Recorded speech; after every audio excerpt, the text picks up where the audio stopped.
Hola, Dios te bendiga, te habla Luis Abraham. Hoy quiero hablarte sobre el tema el cetro de Judá. Es el ministerio del Mesías, es el gobierno de adoración. La palabra cetro la podemos definir como un instrumento de justicia utilizado por los reyes, los gobernadores o los legisladores. Y lo que se hacía era que ellos lo tomaban en sus manos, lo alzaban y empezaban a proclamar palabras. Todo lo que salía de su boca se transformaba en una ley o en un decreto.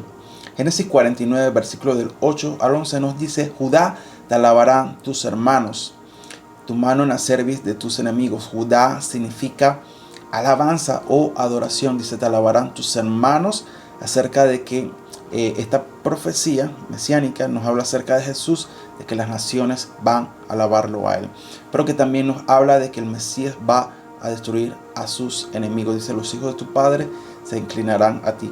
Cachorro de león, Judá, de la presa subiste, hijo mío, se encorvó, se echó como león, así como el león viejo, ¿quién lo despertará? Amós capítulo 3 nos dice, si el león no ruge, ¿quién no profetizará? Esto habla sobre Jesús cuando empieza a proclamar su palabra y sus hijos empiezan a profetizar desde la boca del rey, empiezan a profetizar la ley de Jehová. Entonces dice, versículo 10 dice: no será quitado el cetro de Judá. Este es el tema de hoy. El cetro de Judá es el ministerio del Mesías. En otras palabras, vamos a definirlo en otras palabras. El cetro nos habla del gobierno, pero Judá nos habla sobre la alabanza y la adoración.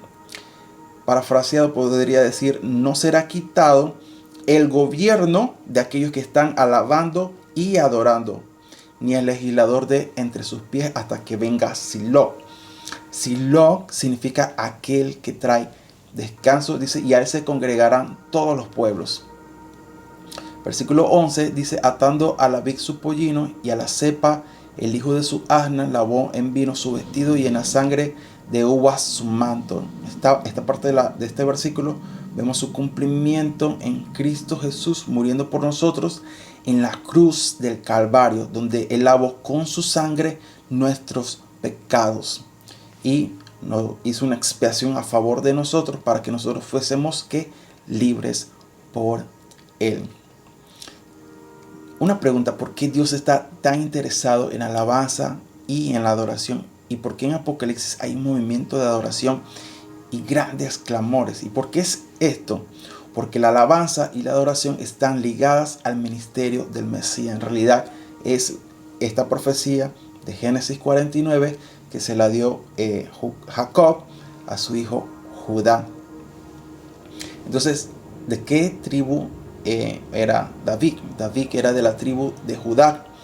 David era una sombra de lo que había de venir. Dios hablaba acerca de David desde el libro de Samuel hasta Apocalipsis. ¿Por qué Dios estaba tan interesado en David?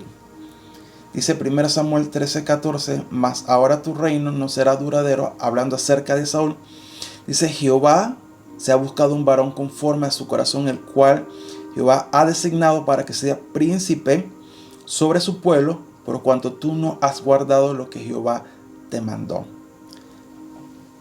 Dice, Saúl fue ungido, pero fue ungido para ser rey porque los hombres estaban buscando eso.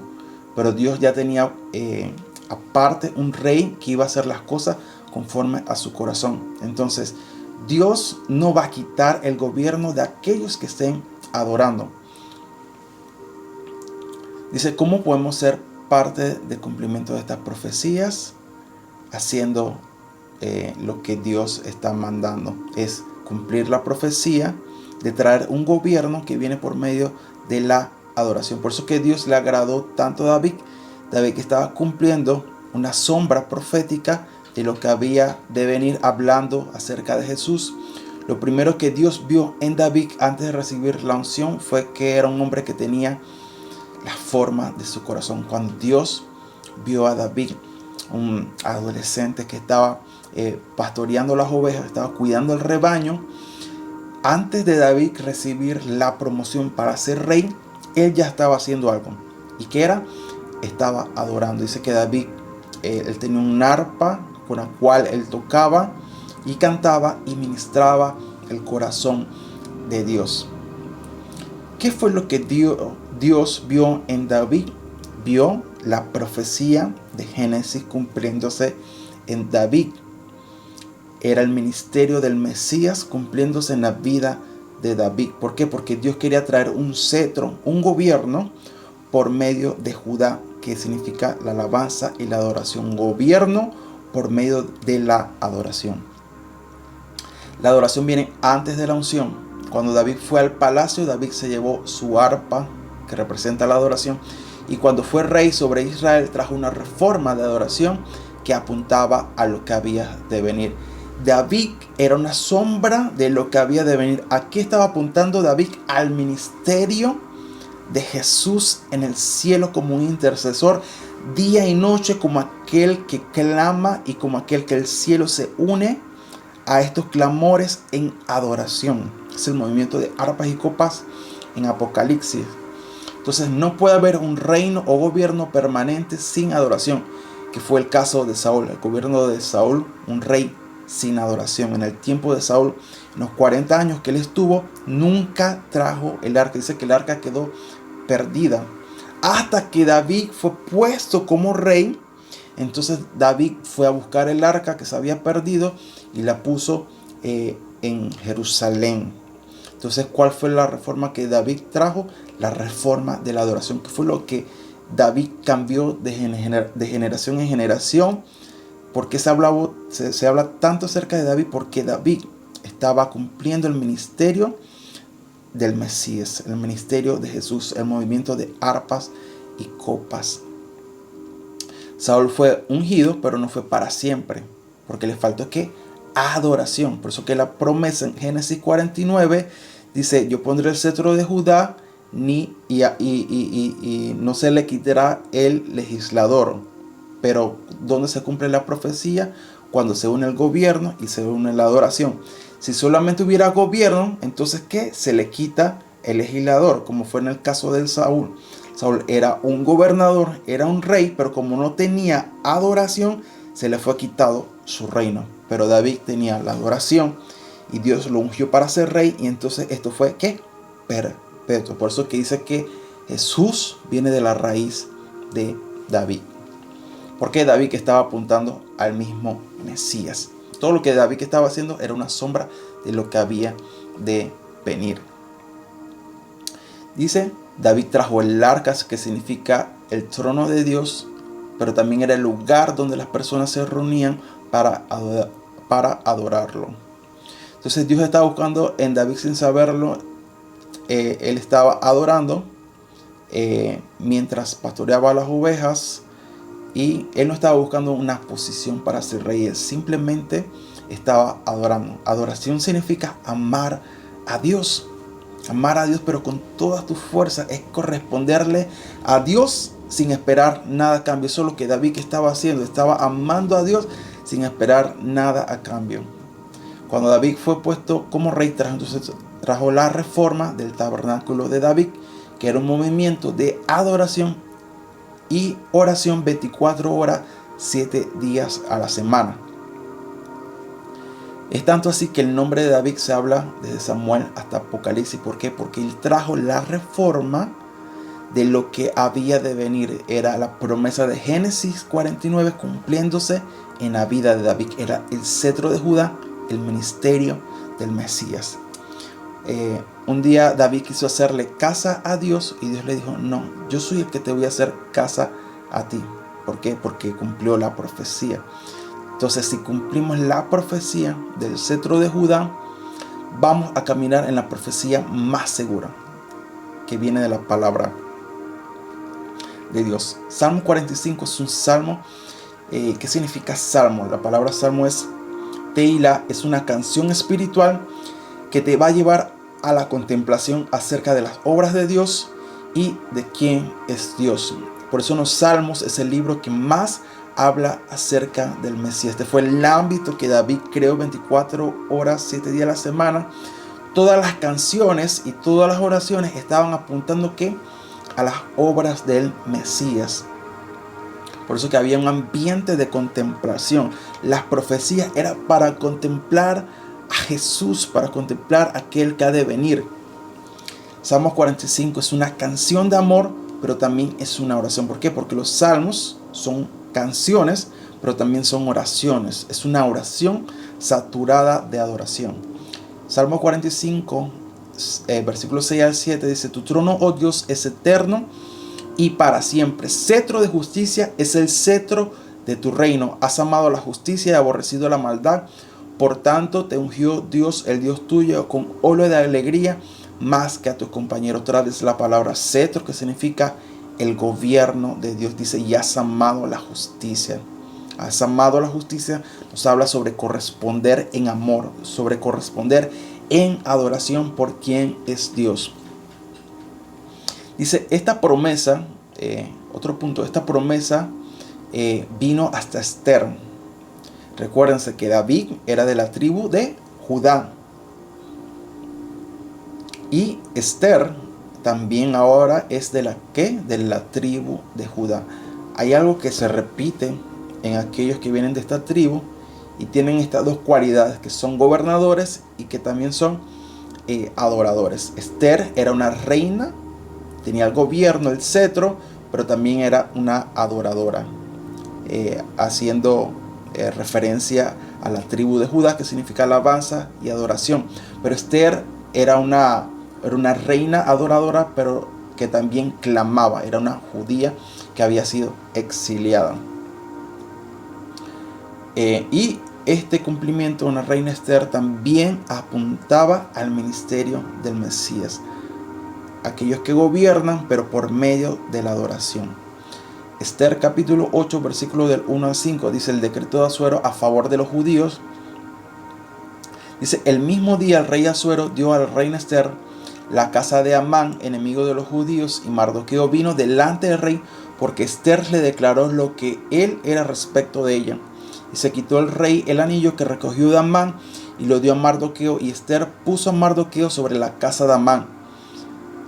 Volvió luego Esther a hablar delante del rey y se echó a sus pies llorando y rogándole que se hiciese nula la maldad de Amán Agageo y su designio que había tramado en contra de los judíos. Entonces el rey extendió a Esther el cetro, el gobierno de oro, el cetro que representaba el gobierno, y Esther se levantó y se puso en pie delante del rey y dijo: si le place el rey y si he hallado gracia delante de él y si le parece acertado al rey y yo soy agradable a sus ojos, que se dé orden escrita para revocar las cartas que autorizan la trama de Amán, hijo de Amadeta Agageo, que escribió para destruir a los judíos que están en todas las provincias del rey. Este es un pasaje tan hermoso. Dice: Esther representa a la iglesia que ha madurado. Esther representa a una esposa madura. Esther representa a la iglesia en el día de hoy, una iglesia que está madurando concerniente a las obras de Jesús. El rey Asuero era un rey, era un juez, pero también era un esposo, pero era el rey de Esther, era un juez a favor de Esther, pero también era un esposo para Esther. Así como Cristo es un rey para nosotros, pero también es nuestro juez, pero también Él es nuestro esposo, porque la iglesia representa al esposo. Amán representa al enemigo y a las obras de Satanás.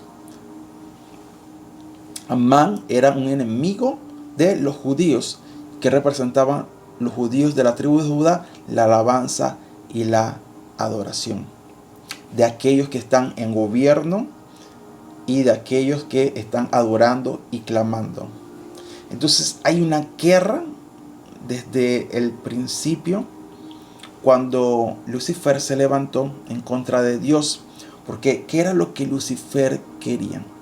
Él quería que se le adorara. Por eso en Apocalipsis vemos que hay una guerra de adoración. Aquellos que están adorando a Dios y aquellos que están adorando a Satanás. Es una guerra de adoración. En la tentación de Jesús en el desierto vemos como Satanás se presenta y le dice a Jesús, dice, todos estos pueblos vendrán a ser tuyos si tú te postraras y me adoraras, todo esto vendrá a ser tuyo. Y Jesús le dice, escrito está, porque Jesús conocía la ley que ya se había profetizado, porque Él mismo era la ley, Él mismo era el verbo, Él mismo era la palabra. Dice, al Señor tu Dios adorarás y a Él solo servirás. Jesús estaba cumpliendo la profecía de Génesis 49, alguien que iba a estar en gobierno, que iba a levantar el cetro, porque ¿qué hacían los reyes? Levantaban el cetro y proclamaban la palabra. Pero estos reyes iban a tener un gobierno que de adoración, o sea, iban a venir de la tribu de Judá. En ese instante era como que Jesús levantara el cetro y proclamara la palabra, lo que ya estaba escrito como un rey. Le dijo, escrito está, al Señor tu Dios adorarás y a solo servirás. Y ¡pum! Satanás dejó de tentarle. Entonces, Mardoqueo representa también a los judíos, pero a ellos, aquellos que son vigilantes y aquellos que son entendidos en los tiempos. Por eso muchas veces en toda la historia de la humanidad siempre han querido destruir a los judíos. ¿Por qué? Porque los judíos representan el gobierno y de aquellos que su nombre lo dice, aquellos que alaban. Porque de esta profecía se iba a levantar el Mesías. ¿Y qué significa Mesías? Mesías significa ungido. Entonces, otro punto, Daniel, ¿de qué tribu era? De la tribu de Judá. Otra vez Dios levanta a un gobernador, el cetro, pero lo levanta de una tribu de alabanza y de adoración. Otra vez, tanto David, Esther, Daniel, Jesús, estaban cumpliendo el ministerio del Mesías, estaban cumpliendo el ministerio de Jesús, que era un gobierno de adoración. Daniel capítulo 6, versículo 3 dice, pero Daniel mismo era superior a los sátrapas y gobernadores porque había en él un espíritu superior y el rey pensó ponerlo sobre todo el reino.